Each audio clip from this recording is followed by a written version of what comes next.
we all know that we should rest, right? Like, it's good for us. There's benefits. But I wonder how many of us, because this was definitely me for a long time, still honestly think of rest as kind of dead time. You know, time that we could be using to be productive, to be working towards our goals, to be improving working on our job or building our business, or even just like cleaning and organizing our life, right? Anything is better than dead time, and rest feels like dead time, right? Like something we have to do. And this is something I definitely struggled with for a long time, even after being like properly burnt out and not having any energy, still feeling like, you know, I shouldn't have to rest. I should be able to just go, get back to my old self, not recognizing that my old self probably couldn't actually, you know, would combust if I kept going the way that I was going, no matter what.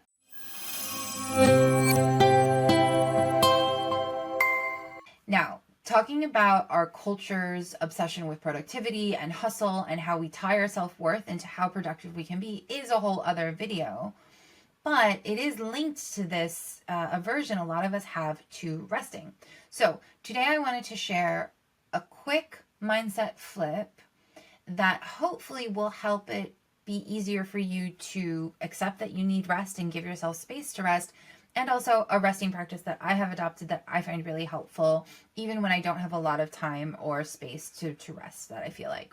Welcome or welcome back. My name is Catherine. I'm the founder and principal therapist at LSM Clinic, a sport and remedial massage therapy clinic in East London. In this channel, I share information about how the body works and things that you can do to take care of yourself to hopefully live pain-free or as close to it as possible.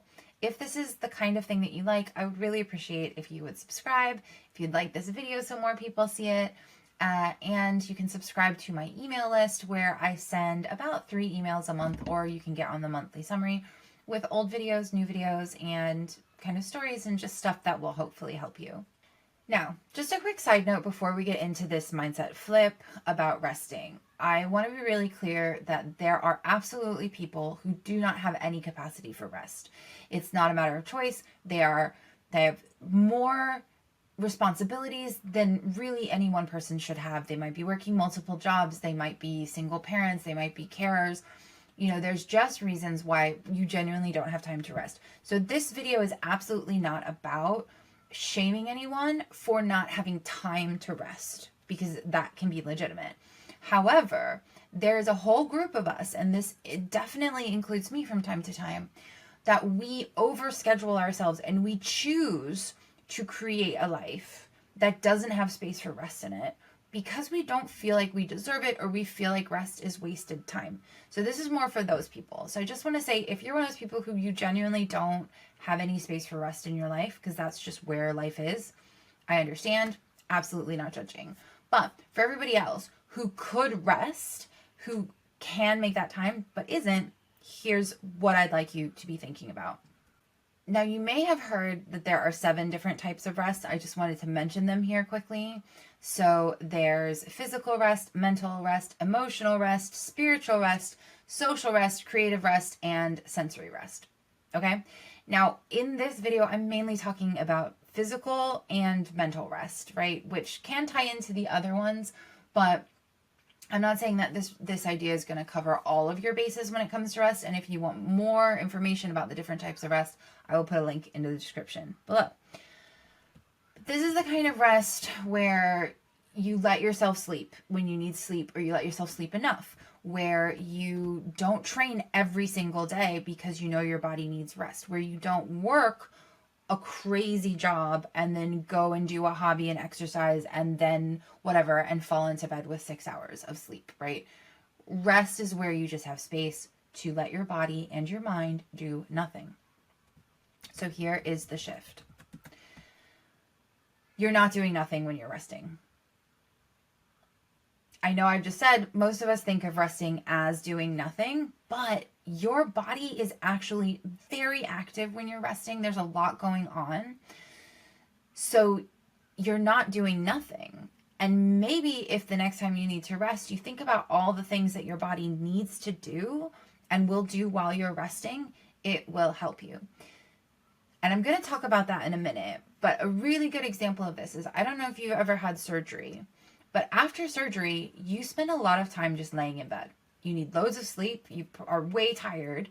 And sometimes for weeks after. And I've had clients who've had surgery and they're like, why am I so tired? I'm basically doing nothing. I've done nothing for 2 weeks. I've just been in bed, and come to this session. But the reason that you're tired is your body is repairing itself while you're resting. So you feel like you're doing nothing because your mind isn't producing anything and you're not physically doing anything, but your body is actually very, very active and expending a lot of energy, healing you from that surgery, healing the incisions, helping to integrate any of the changes that were made. And so while you're resting, that's what's happening. So you may have heard rest and digest and fight or flight nervous systems. So fight or flight nervous system is the sympathetic nervous system. It's when you feel stressed, your blood diverts away from your skin to your heart and your muscles. So you're ready to run away if you need to. Your digestive juices get shut down or not as active. You also produce a lot of cortisol and adrenaline, and your immune system is suppressed. So when you go into parasympathetic nervous system, which is the rest and digest or rest and restore nervous system, that's when your blood flow gets restored to all of those extra places that had been diverted from when you're in fight or flight. Your digestive juices turn back on. Like, one of my favorite things is when we're in a session with a client, because massage can stimulate the parasympathetic nervous system, and as they relax, their stomach starts grumbling. When they're not hungry, they haven't recently eaten, but they're not hungry. And I think it's because we're stimulating the parasympathetic nervous system, so the digestion is going to work better. And your immune system is able to function the way it should. And hopefully you can get to that point before your immune system that needs to overact because there's something that it wasn't able to address. Like, if you've ever wondered why you tend to get sick when you go on holiday, it's because you get out of fight or flight and into rest and restore, and your immune system can work again. When you sleep, when you get enough sleep, your brain actually washes itself, which I think is super cool. And I will definitely include a link to that source for you in the description. But also, when you're consistently in fight or flight, overproduction, like if you have too much cortisol in your brain, like constant exposure to cortisol in your brain can actually affect your ability to function, like your ability to have executive function in your brain. So it's really, really important that you're not in fight or flight and that you can go into rest and digest. Also, your body does a ton of repair when you're resting and integrating. When we work on people's bodies, we're initiating a change, and it's that 24 to 48 hours where the body is integrating the change and adjusting it. When you do a hard training session or when you absorb new information, there's various things physically and in your brain that are going on to help you integrate it while you're resting, right? Memory, your brain processes memories and stores memories in sleep. And when you are not running, weightlifting, whatever the activity is that you're doing in training, your body is repairing and rebuilding so that you can be stronger. One of the best examples I heard when it comes to like rest and training is that when you rest, you're refilling your tank. So if you don't rest enough so that your tank is full, when you go and train, you can't give 100%, so you can't get as much benefit from the training as you can because you can't push yourself because you don't have as much in the tank. So rest metaphorically refills your tank of energy and capability and repairs things so that they're stronger so that you can then go and push yourself harder. And that's why if you're not resting, you get overuse injuries because your body hasn't had enough time to repair. And I'll also put a link below that kind of overviews why rest is important for training, right? But the overall mindset flip is when you are resting, you are not doing nothing. Your body is doing a lot. It just doesn't feel like you're doing a lot because your brain and your body, like, you're not physically obviously doing something and your brain's not as active. Now, let me tell you about energy naps, because this has been one of the best ways for me to start incorporating rest into my life when I still couldn't quite bring myself to like rest properly, right? Like, my life is such that I don't always get the right amount of sleep that I need or enough sleep. And I actually do need rest. Ever since I experienced like massive burnout in like 2020 to 2023, because it takes a long time to recover from, I have not had the same capacity that I have before, and I need a lot more rest. And that was really hard for me. So one of the things that I started doing more regularly is what I call energy naps.